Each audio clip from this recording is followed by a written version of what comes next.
Halo semuanya, selamat datang di channel yang tidak layak untuk dihina ini.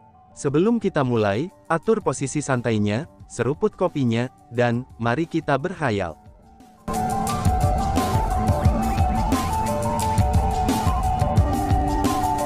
Melanjutkan cerita sebelumnya, bagaimana kamu bisa menemukannya? Tanya Zisun Yi.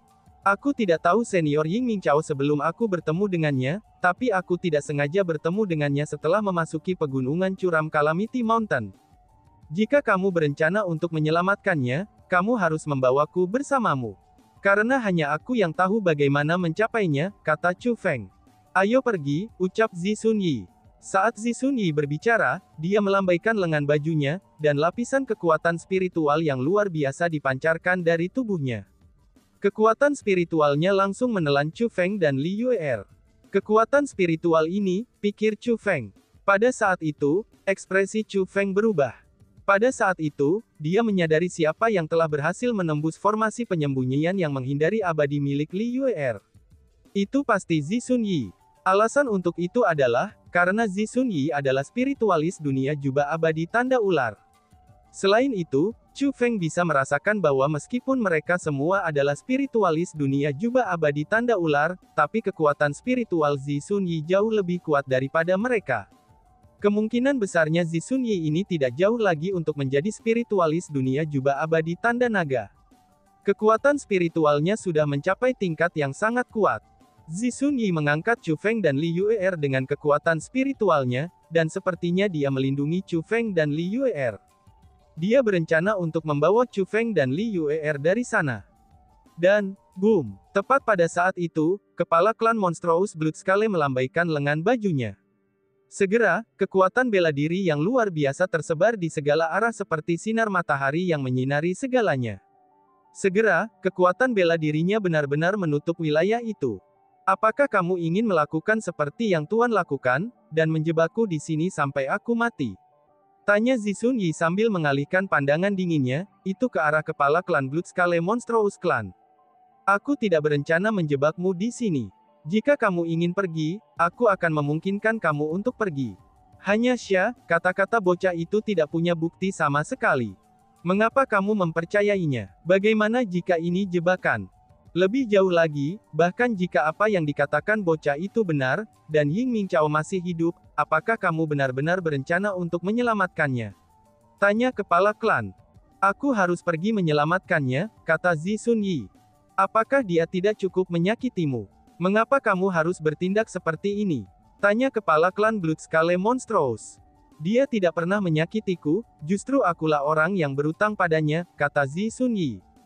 Lalu, bagaimana dengan aku? Apa yang harus aku lakukan? Hari ini adalah hari pernikahan kami, ucap klan Chief klan Bloodskale Monstrous yang semakin emosional.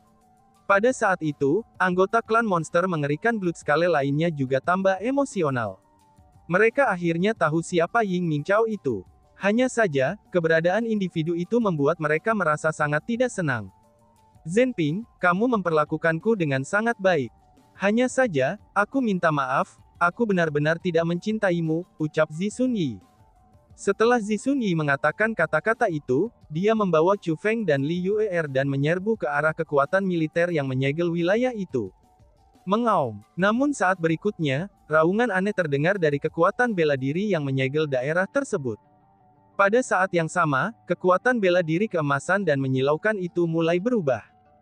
Cahaya merah dipancarkan dari kekuatan bela diri emas, dan kemudian sisik mulai muncul dari sinar merah tua itu. Pada saat ini, Chu Feng bisa merasakan bahwa kekuatan bela diri yang menyegel wilayah ini, itu telah menjadi sangat kuat dan tidak bisa ditembus.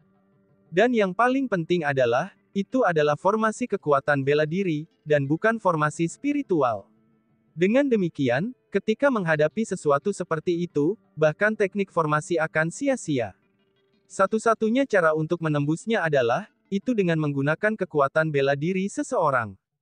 Namun hanya dengan melihatnya saja, orang bisa mengetahui seberapa kuat formasi kekuatan bela diri itu. Itu adalah formasi kekuatan bela diri yang sangat kuat, dan itu akan sangat sulit untuk menerobosnya. Apakah ini kekuatan garis keturunan klan Bloodskale Monstrous? Chu Feng menebak dalam hatinya. Dia merasa bahwa ini bukan keterampilan bela diri biasa, dan juga bukan keterampilan rahasia. Chu Feng merasa bahwa, ini kemungkinan besar teknik menggunakan kekuatan garis keturunan Blood-Scale Monstrous Clan. Dengan kata lain, ini kemungkinan besar adalah sesuatu yang eksklusif, dan itu hanya untuk klan Monstrous Blood-Scale saja. Itu mirip dengan bagaimana pemilik garis surgawi memiliki armor guntur, contohnya seperti guntur sayap dan tanda petir. Bagaimana jika aku menolak mengizinkanmu pergi? Kata kepala klan Blood-Scale Monstrous Clan. Selain itu, nada bicaranya menjadi tidak tertuju. Itu benar, dia tidak bisa pergi. Ucap seseorang. Tepat pada saat itu, dua wanita terbang keluar dari kerumunan, dan mendarat di platform penonton. Mereka mengenakan pakaian yang sangat indah. Kultivasi mereka juga tidak lemah, dan mereka berdua adalah leluhur marsial puncak. Selain itu, penampilan mereka juga sangat muda. Namun demikian, Chu Feng bisa tahu dengan pandangannya bahwa mereka pasti tidak lebih muda dari Zixun Yi. Penampilan muda mereka hanyalah penyamaran menggunakan metode khusus. Selain itu, mereka bukan manusia, tetapi dua klan Monstrous Blood-Scale betina. Zixun Yi, kamu benar-benar kejam dan tidak bermoral. Bagaimana suamiku telah memperlakukanmu? Meskipun penampilan kamu telah berubah buruk, tapi dia masih tidak memalingkan muka ke arah kamu sedikit pun. Cintanya padamu beberapa kali lebih besar dari cintanya kepada putraku dan aku. Namun kamu sebenarnya masih memiliki Ying Ming Chao di pikiran kamu setelah sekian lama. Apakah kamu bahkan memiliki hati nurani? Salah satu dari dua wanita itu menunjuk ke arah Zixun Yi dan mengutuk dengan keras. Dia dipenuhi dengan keluhan terhadap Zixun Yi. Suamiku, sudah lebih dari 1000 tahun sejak sekarang. Kamu telah menunjukkan cinta yang luar biasa kepada Zixun Yi ini. Namun sayangnya, dia telah memikirkan Ying Ming Chao sepanjang waktu. Apakah kamu pikir seseorang seperti dia benar-benar layak? Wanita lain itu berbalik untuk meminta kepada kepala klan Blood-Scale Monstrous Clan. Kepala klan Monstrous Blood-Scale tidak menjawab. Namun demikian, kulitnya telah tenggelam. Melihat bahwa kepala klan Blood-Scale Monstrous Clan tidak menjawab, wanita itu berpaling ke sisa klan Monstrous Blood-Scale dan menyatakan, "Semua klan monster Blood-Scale kamu semua telah mengamati bagaimana ketua klan kamu memperlakukan Zixun Yi selama bertahun-tahun. Namun dia telah sangat mencintai pria lain sepanjang waktu. Katakan padaku, apakah semua waktu dan energi yang diinvestasikan oleh ketua klanmu sangat berharga?" Ucap wanita itu. Tidak, The Blood-Scale Monstrous Clansmen berteriak serempak. Kemarahan yang intens hadir dalam nada mereka, itu ketika mereka mengucapkan kata-kata itu. Zixun Yi, kamu tidak lebih dari seorang darah. Dasar bajingan. Klan Monstrous Blood-Scale kami telah memperlakukanmu dengan sangat baik dengan sia-sia. Saat berikutnya, semua anggota klan Blood-Scale mengalihkan pandangan mereka ke arah Zixun Yi, dan mulai mengutuknya. Semua jenis kata-kata jahat dilemparkan kepada Zixun Yi tanpa ragu sedikit pun. Itu sudah jelas, mereka hanya menghormati Zixun Yi karena ketua klan Lord mereka. Jauh di dalam hati mereka benar-benar merasakan ketidaksukaan yang sangat besar terhadap Zixun Yi. Dan bahkan, mereka sangat membencinya. Kebencian mereka terhadap Zixun Yi mungkin karena dia adalah manusia. Namun, Chu Feng merasa bahwa itu lebih mungkin karena faktanya, bahwa ketua klan Lord mereka telah memperlakukan Zixun Yi dengan ketulusan dan cinta, namun tidak dapat memperoleh ketulusan dan cinta sebagai balasannya. Mungkin karena dia merasa bersalah, Zixun Yi tidak mengucapkan sepatah kata pun pada kutukan dari puluhan ribu klan Blood-Scale. Diam. Tepat pada saat itu, kepala klan Blood-Scale Monstrous Clan tiba-tiba berteriak. Setelah teriakannya, klan Monstrous Blood-Scale semua menjadi diam. Tidak ada yang berani mengucapkan kata lain.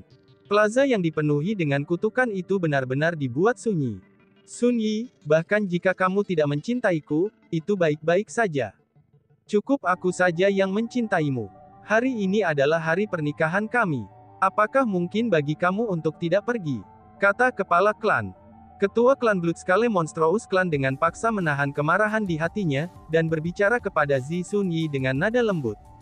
Kecuali kamu membunuhku, aku pasti harus pergi dari sini hari ini, jawab Zixun Yi. Bunuh dia, suami Lu, kamu pasti harus membunuhnya hari ini. Wanita ini tidak pantas bagimu untuk bertindak seperti ini. Betul suamiku, perhatikan baik-baik, dia sama sekali tidak memiliki kamu di dalam hatinya sama sekali. Tidak peduli seberapa banyak kamu telah mengajukan atas namanya, namun itu semua akan sia-sia. Suamiku, bahkan jika kamu bisa membuatnya bertahan, kamu tidak akan bisa menjaga hatinya. Bagaimana mungkin kamu bisa menikahi wanita seperti dia? Ucap kedua istrinya. Kedua wanita itu mulai membujuk klan Chief klan Bloodskale Monstrous dengan keras sambil bersedih. Karena itu dapat dilihat, bahwa mereka sangat membenci Zi Sun Yi. Bunuh dia, bunuh dia, bunuh dia. Saat berikutnya, teriakan sangat marah mulai beresonansi melalui alun-alun yang luas, dan beresonansi di gua penghapusan iblis yang luas. Itu seolah-olah kata-kata bunuh dia bergema di seluruh gua penghapusan iblis. Sikap dingin dan keterikatan kuat Zi Sun Yi ini, benar-benar menyulut kebencian untuknya di dalam hati klan Monstrous Bloodskale. Pada saat itu, hampir semua klan Monstrous Bloodskale meneriakkan kedua kata itu, bunuh dia. The Bloodskale Monstrous Clans tidak lagi mampu mentolerir Zi Sun Yi. Ketua klan mereka jelas-jelas memperlakukan Zi Sun Yi dengan sangat baik. Namun, Zi Sun Yi sangat mencintai manusia. Sebab itulah, mereka semua ingin Zi Sun Yi mati. Seolah-olah hanya kematian Zi Sun Yi yang bisa meringankan kebencian di hati mereka. Namun, ada satu Bloodskale Monstrous Clans yang tidak mengatakan apa-apa. Dia adalah klan Chief dari Bloodskale Monstrous. Meskipun dia tidak mengatakan apa-apa, kepala klan Monstrous Bloodskale itu mengepalkan tinjunya dengan erat. Pembuluh darah di seluruh tubuhnya menggembung, dan penampilannya benar-benar menakutkan. Dan yang paling penting adalah, gelombang demi gelombang kekuatan menindasnya keluar dari tubuhnya seperti tornado. Mereka benar-benar menakutkan. Matanya dipenuhi dengan kebencian dan rekonsiliasi. Jika semua klan monster mengerikan Bloodskale merasakan sakit di hati mereka karena Zi Sun Yi, maka orang yang merasakan rasa sakit terbesar tidak lain adalah kepala klan Bloodskale Monstrous Clan. Dentang. Tiba-tiba saja, kepala klan Monstrous Clan Bloodskale membalik pergelangan tangannya. Dalam sekejap, sebuah senjata lebih dari 10 meter muncul di tangannya. Itu adalah sebuah bila berwarna merah, dan bila itu tertutup sisik merah. Itu adalah persenjataan leluhur yang berkualitas sangat tinggi. Meraung. Tiba-tiba saja, kepala klan Monstrous Clan Bloodskale mengeluarkan raungan. Raungan itu bahkan lebih menusuk telinga, dan bahkan lebih menakutkan daripada raungan dari binatang buas. Pada saat yang sama dia meraung, dia juga mengangkat bilah merah di tangannya. Dia berencana untuk menyerang, pikir Chu Feng. Pada saat itu, Chu Feng memperhatikan bahwa dua belati ungu telah muncul di tangan Zi Sun Yi. Kedua belati ungu itu adalah dua persenjataan leluhur yang berkualitas tinggi. Zi Sun Yi tidak berencana untuk pasrah dari kematian. Dan, boom, tepat pada saat itu, pedang klan Chief klan Bloodskale Monstrous mendarat. Namun demikian, arah di mana pedangnya mendarat tidak menuju Zi Sun Yi. Namun sebaliknya, itu menuju kedalaman markas Bloodskale Monstrous Clan. Boom boom boom. Saat berikutnya, ledakan keras terdengar lagi. Sebuah istana hancur, namun itu adalah satu-satunya istana yang hancur. Kamu bisa pergi, dan jangan kembali lagi. Mulai hari ini, klan Monstrous Bloodskale kami akan memutuskan semua hubungan dengan kamu, kata kepala klan Monstrous Bloodskale kepada Zi Sun Yi. Ternyata, istana yang dihancurkan oleh klan Chief Bloodskale Monstrous adalah istana Zi Sun Yi. Terima kasih, ucap Zi Sun Yi. Setelah mengucapkan kata-kata itu dia kemudian membawa Chu Feng dan Li Yuer terbang keluar. Zi Sun Yi tahu gua penghapusan iblis seperti punggung tangannya. Selanjutnya, kultivasinya adalah peringkat 2 True Immortal. Pergi habis-habisan dalam melarikan diri, dia segera tiba di pintu keluar gua penghapusan iblis bersama Chu Feng dan Li Yuer. Pada saat itulah Chu Feng memperhatikan, bahwa memang ada sekelompok besar elit Bloodskale Monstrous Clan berkumpul di pintu masuk gua penghapusan iblis. Memimpin mereka adalah dua ahli tingkat abadi sejati. Dengan kata lain, selain dari Zi Sun Yi dan kepala klan Bloodskale Monstrous Clan, klan Monstrous Bloodskale memiliki 4 ahli peringkat 1 True Immortals. Kekuatan mereka benar-benar kuat. Namun setelah melihat Zi Sun Yi, mereka segera minggir. Tidak ada yang berani menghalangi Zi Sun Yi. Tentu saja dengan kekuatan mereka, tidak ada dari mereka yang bisa menghentikan Zi Sun Yi. Setelah meninggalkan gua penghapusan iblis, Li Yuer berkata, "Biarkan aku pergi," ucap Li Yuer. Namun, Zisun Yi tidak segera melepaskan Li Yue'er. Malah sebaliknya, dia melihat ke arah Chu Feng. Kamu bisa membiarkannya pergi. Dia tidak terkait dengan masalah ini, kata Chu Feng. Bas-bas. Setelah Chu Feng mengucapkan kata-kata itu, hanya dengan pikirannya, Zisun Yi menciptakan pintu masuk ke pembentukan formasinya. Dengan begini, kita benar-benar impas sekarang, ucap Li Yue'er. Li Yue'er mengatakan kata-kata itu kepada Chu Feng, dan kemudian dia mulai terbang ke kejauhan. Dalam sekejap mata, dia telah menghilang. Seberapa dalam gadis ini tidak mau berutang budi padaku, ucap Chu Feng sambil menggelengkan kepalanya sambil tersenyum. Dia memperhatikan bahwa nada suara Li Yue'er sangat dingin, itu ketika dia mengucapkan kata-kata kita benar-benar impas sekarang. Itu sama saja seperti ketika dia pertama kali mengenal Chu Feng. Namun pada saat yang sama, Chu Feng juga memperhatikan bahwa Li Yue'er mengungkapkan ekspresi yang sedikit santai di wajahnya yang sombong seperti es, ini ketika dia mengucapkan kata-kata itu. Seolah-olah dia akhirnya bisa meletakkan beban berat. Itu dapat dilihat bahwa gadis ini benar-benar tidak suka berutang budi kepada orang lain. Setelah Li Yue'er pergi, Zisun Yi tidak berlama-lama. Dia terus melakukan perjalanan menuju klan surgawi Kong bersama Chu Feng. Dalam perjalanannya, Zisun Yi tiba-tiba bertanya. Kalian berdua harusnya orang yang bersama-sama mengatur formasi penyembunyian yang menghindari Immortal kan, tanya Zisun Yi. Itu benar senior, jawab Chu Feng. Untuk memiliki tingkat semacam ini di usia muda seperti itu, akan terlihat bahwa alam biasa 100 perbaikan sekali lagi, akan memasuki periode di mana bakat muncul dalam jumlah besar, kata Zisun Yi dengan kagum. Senior, aku sangat ingin tahu. Bagaimana kamu bisa melihat melalui formasi penyembunyian yang menghindari abadi? Chu Feng bertanya dengan rasa ingin tahu.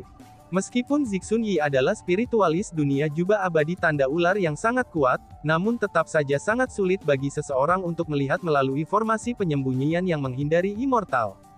Setelah semua, bahkan abadi sejati tidak bisa mendeteksi formasi penyembunyian yang menghindari immortal. Secara logis, Snake Mark Immortal Cloak World Spiritis juga seharusnya tidak dapat mendeteksi formasi penyembunyian yang menghindari immortal. Jika seseorang tidak dapat mendeteksi formasi penyembunyian yang menghindari immortal, praktis tidak mungkin bagi seseorang untuk menembusnya. Ada formasi spiritual defensif yang mengelilingi istana tempat aku tinggal. Itu adalah formasi spiritual yang aku habiskan selama 1000 tahun untuk didirikan. Pembentukan formasi defensif itu akan diaktifkan selama aku berada di istana itu. Adapun apa yang dilakukannya, ia mampu mendeteksi hampir semua formasi penyembunyian, bahkan termasuk formasi penyembunyian yang menghindari immortal, kata Zisun Yi. Oh, jadi begitu rupanya, ucap Chu Feng yang tidak meragukan penjelasan Zisun Yi. Malah sebaliknya, dia benar-benar percaya padanya. Kekuatan kultivator bela diri berasal dari dalam diri mereka, dan mereka mampu melepaskan kekuatan pertempuran yang luar biasa dalam sepersekian detik. Selama seorang kultivator bela diri ada di sana, mereka akan dapat membawa kekuatan mereka di sana. Adapun spiritualis dunia, mereka juga menangkap kekuatan yang mampu menghancurkan. Hanya saja, kekuatan spiritualis dunia membutuhkan formasi spiritual untuk melepaskannya. Semakin kuat pembentukan formasi, maka semakin banyak waktu yang dibutuhkan untuk mengatur pembentukan formasi. Selain itu, pembentukan formasi semacam itu tidak bisa dipindahkan, dan hanya bisa aktif di lokasi yang ditentukan. Faktanya, dengan teknik formasi Chu Feng saat ini, jika dia diberikan waktu yang cukup, dia juga akan dapat mengatur pembentukan formasi yang mampu menahan abadi sejati di tempat yang ditunjuk. Adapun Zisun Yi, dia telah menggunakan total 1000 tahun untuk mengatur pembentukan formasinya. Dengan demikian, kekuatan pembentukan formasinya tentu saja bukan masalah kecil. Dengan demikian, tidak mengherankan jika Zisun Yi telah membentuk formasi spiritual yang mampu mendeteksi formasi penyembunyian yang menghindari immortal. Tiba-tiba saja, Zisun Yi bertanya, "Bagaimana keadaannya sekarang?" tanya Zisun Yi. Chu Feng tahu bahwa dengan kata dia, yang dia maksud adalah Ying Mingchao. Senior Ying Mingchao baik-baik saja. Selain tidak bisa bergerak, maka tidak ada yang serius, kata Chu Feng. Itu bagus, kata Zisun Yi dengan lemah. Tiba-tiba saja, Zisun Yi berhenti. Dia berkata kepada Chu Feng, "Tunggu sebentar di sini," ucapnya. Setelah mengucapkan kata-kata itu, dengan pikirannya, Gelombang kekuatan spiritual muncul dari tubuh Zisun Yi. Kemudian seperti angin puyuh, itu mulai berputar sambil berputar di sekelilingnya. Segera, itu menutupi dirinya sepenuhnya. Kekuatan spiritual itu hanya bertahan padanya untuk sesaat sebelum menghilang. Ketika kekuatan spiritual menghilang, tatapan Chu Feng berubah ketika dia melihat Zisun Yi lagi. Zisun Yi saat ini bukan lagi wanita tua dengan kerutan di seluruh wajahnya, dan dia telah berubah menjadi wanita muda yang cantik. Dia memiliki kulit putih, wajah oval yang khas, mata berjiwa besar, bibir merah seksi, dan sosok yang menawan. Zisun Yi saat ini hanyalah keindahan. Lebih jauh lagi, bahkan pakaiannya telah berubah. Dia sekarang mengenakan rok panjang berwarna ungu. Keindahan. Paling tidak, penampilan luarnya adalah kecantikan yang jarang terlihat. Chu Feng juga bisa mengatakan bahwa, kecantikan Zisun Yi jelas-jelas bukanlah penyamaran. Tapi sebaliknya, dia secara alami secantik ini. Setidaknya, dia secantik ini ketika dia masih muda. Dan tiba-tiba saja bersambung. Sekian dan terima kasih banyak. Bye-bye.